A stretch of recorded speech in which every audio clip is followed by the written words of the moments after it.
This morning's Torah portion represents one of the darkest moments in the history of our Israelite ancestors.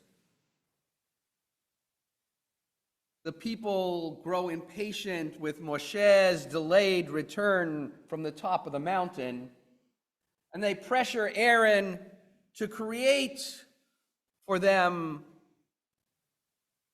a manifestation of God, a golden calf, something that they can see, something tangible, now that Moshe seems to have disappeared. And as the Parasha unfolds, we read that the Israelites eagerly, enthusiastically give their gold plucked from the ears of their children and their wives in an effort to build this calf. And when it's done, they say, Ele Elohecha Yisrael, this is your God, O Israel, who brought you out of the land of Egypt. This inanimate statue, created with their own gold and by Aaron's efforts, and they say, this is what brought you out of Egypt. Our sages, like all of us, are a little dumbfounded. How is it possible? These are the same people who saw the power of God manifest through the plagues in Egypt. These are the people who saw God's power manifest at the splitting of the Sea of Reeds. These are the same people who 40 days earlier had stood at the foot of the same mountain and seen a manifestation of the true God.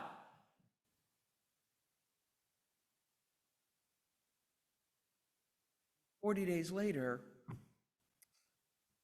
Moshe's missing. Let's replace him with an idol. Sugar. Our sages search for reasons why.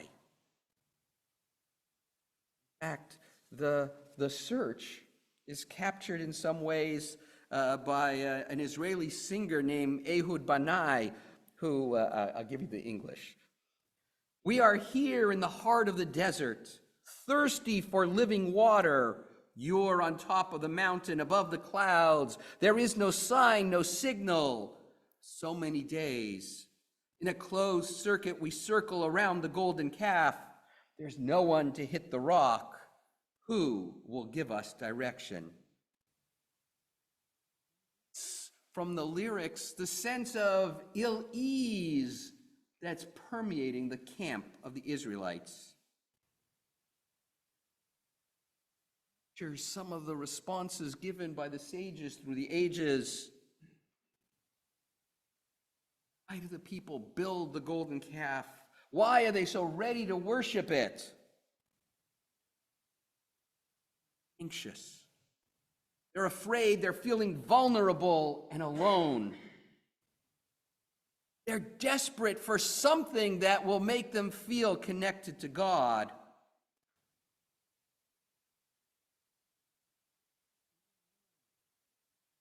Where else to turn in a moment of panic? And so they slip back into the familiar, come from a place where idols were worshipped, and they simply copied what they had seen, what they knew from the surrounding culture, even though it was a culture that had enslaved and abused them.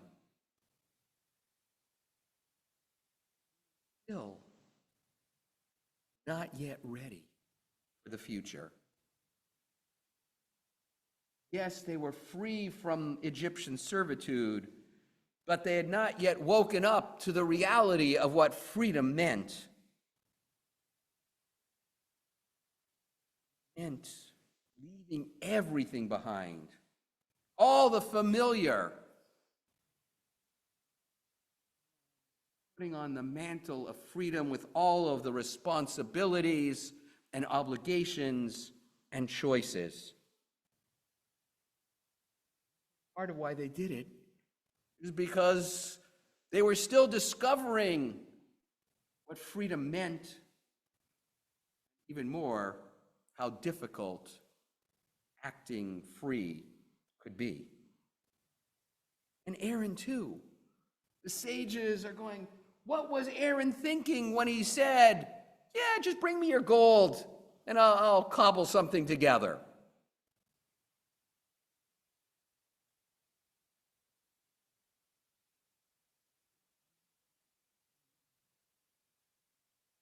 So our sages offer sometimes critique and sometimes defense. For some, they say, he was playing for time. I'll send them off to go get their gold. And Dafka, they point to the fact that Aaron says, yeah, go bring me the gold earrings from your wives' ears and from your children. Thinking, that's not going to play so well. Imagine Mr. Average Israelite goes home and says, dear, you remember those lovely earrings I gave you as a birthday gift? Yeah, I want them back. Yeah, I know you're wearing them. Just fork them over. So they suggest that maybe Aaron is trying to forestall this by giving them a difficult task to do. And then when they appear with the gold, he's just like, oh, I better do something. And so he builds it, and there too they say, well, he dawdles and he drags his time, and with the hope that Moshe will finally appear before this golden icon emerges from the fire. Other sages suggest that he was afraid. There's a mob that is gathered demanding that he build them this idol, that he create this deity out of gold.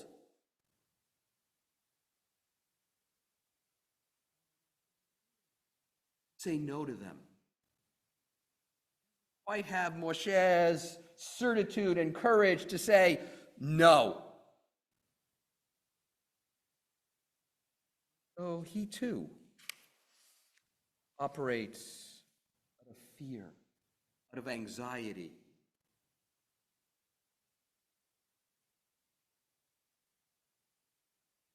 Reading Parasha, the world we live in today.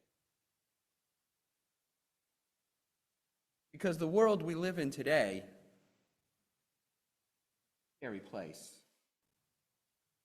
Much scarier than most of us are familiar with.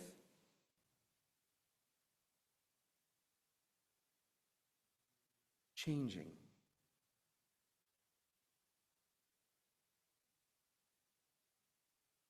In an incredible letter that Alexei Navalny sent from prison up in the Arctic Circle, amongst the people he wrote to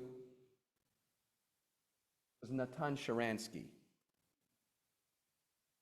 And he wrote to Sharansky of how strange it was to be reading Sharansky's memoir, Fear No Evil, about Sharansky's own time in the Gulag as Navalny is sitting in a Soviet prison, Russian prison.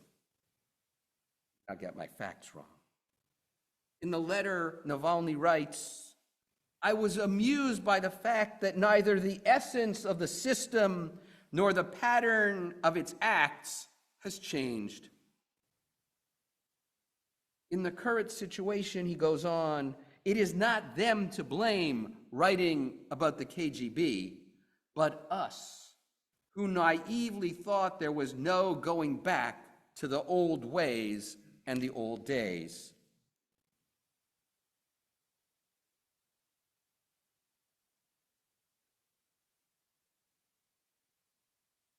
Challenge of freedom, not just in Russia,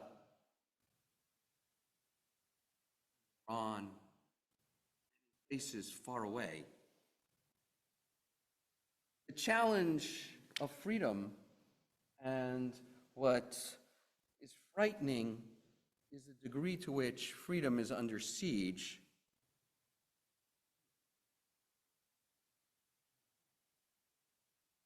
The place where we have felt comfortable. It is under siege by leftists who glorify terrorists and by rightists who glorify tyrants.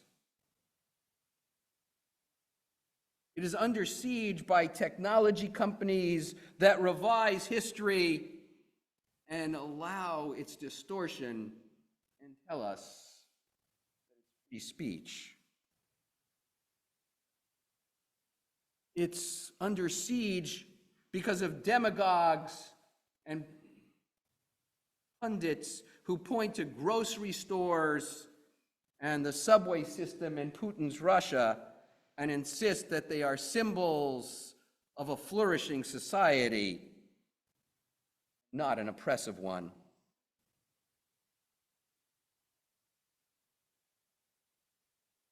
Freedom is under siege here by elites that have lost all sense of what is right and what is wrong, what is good and what is bad, who can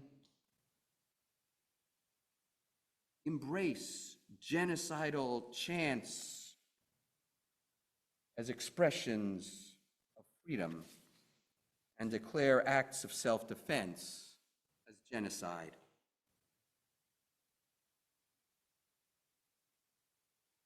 There are far too many places in America where being a Jew is not so free or so safe.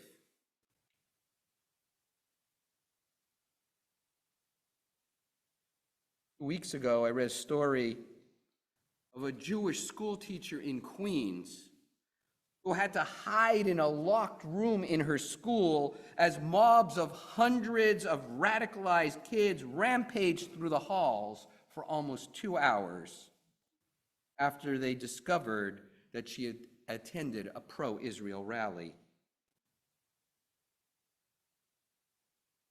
Matisyahu, the Jewish singer, announced that 2 of his concerts were canceled by venues after anti-Israel activists planned protests. Actor Brett Gelman suffered a similar fate when 2 of his book signings were canceled. At Princeton University, student journalist Alexandra Orbuch was silenced. And the school issued a no-contact order when pro-Palestinian students didn't like the questions that she was asking. This Monday at UC Berkeley, 200 anti-Israel protesters rioted at a campus event featuring a speaker from the Israel Defense Forces. They banged on the doors and broke windows at the venue in order to gain entry. Attendees of the event were evacuated to a safe room as protesters spat on Jewish students, shouting, "Dirty Jew." Also on Monday, at UC Santa Barbara, anti-Israel students targeted the Jewish student body president and Zionist-identified students with anti-Semitic signs hung at the campus's multicultural center. The signage stated, "You can run, but you can't hide. Zionists not welcome." Signs that had an all too familiar ring from Nazi Germany in the 1930s. Members of the Jewish communities at Princeton, Cornell, and the University of Pennsylvania, as well as Dartmouth College, received identical anti-Semitic threats via email last Friday.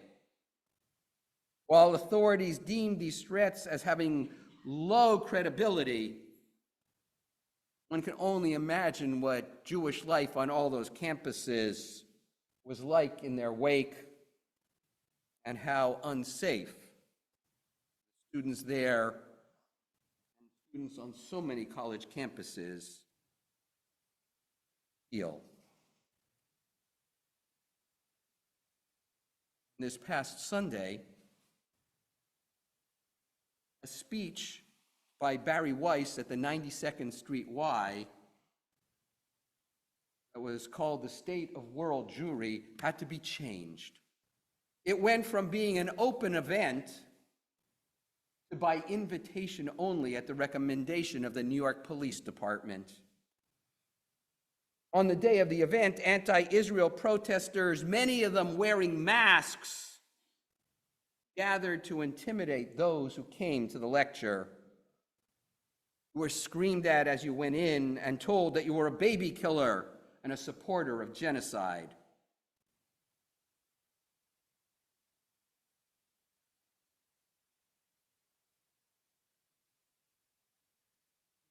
Not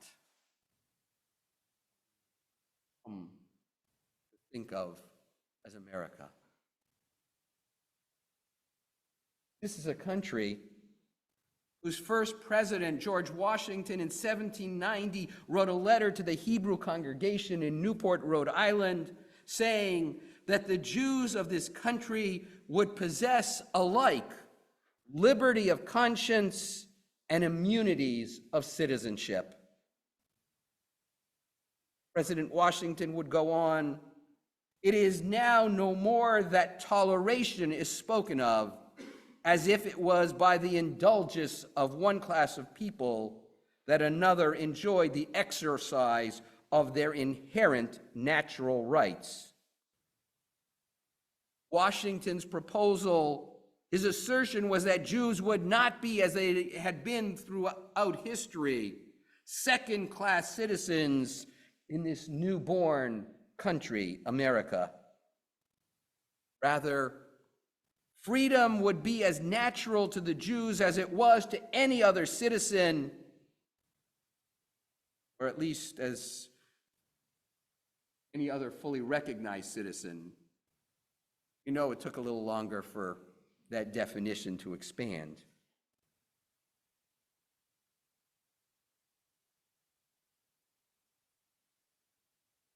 What made us feel safe was that embedded, enshrined ideal that Washington spoke of. That there was a rule of law and an equality under it. That there was a God who made us all equal. That rights would not be granted by a king or by a government, but that rights and privileges were self-evident, endowed by our Creator, and immutable. That's what made this country exceptional. Those ideals and a fealty to it.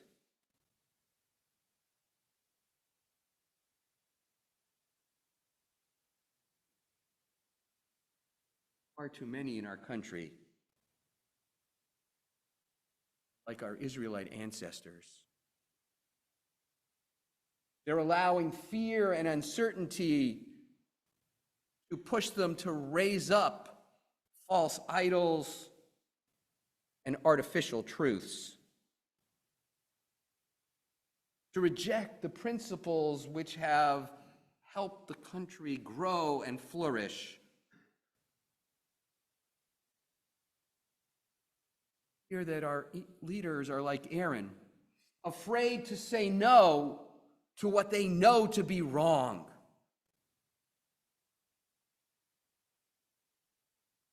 Afraid to stand for the principles they truly believe in.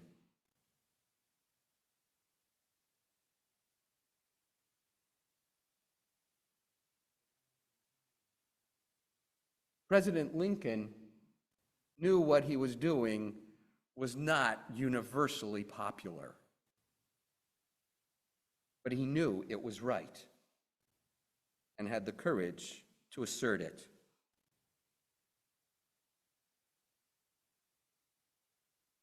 I came across this little thought from him. Americans, he said, were the almost chosen people. It was a powerful embrace of this idea that being chosen by God for mission and purpose is worth celebrating, elevating, and working for. That was what the founding fathers had in mind.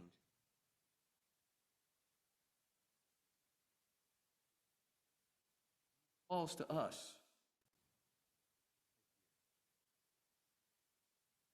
to continue to highlight those principles, to fight against those who would distort them,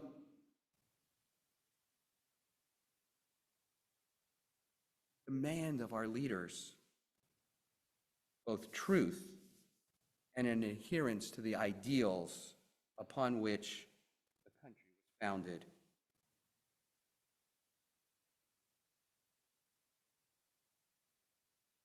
Oh, how disastrous the golden calf incident was for our ancestors. Their betrayal of God and God's ideals and the values that should have governed them led to calamity. Thus we speak powerfully and often are headed for a similar calamity. Only when we embrace our Jewish values and ideals, by the values and ideals of the country that we embrace, forward into a bright future. Chaverim, let me invite you to return to your Sidurim, and in the middle of page 184, we continue with the Chatzi Kaddish that introduces the Musaf Amidah.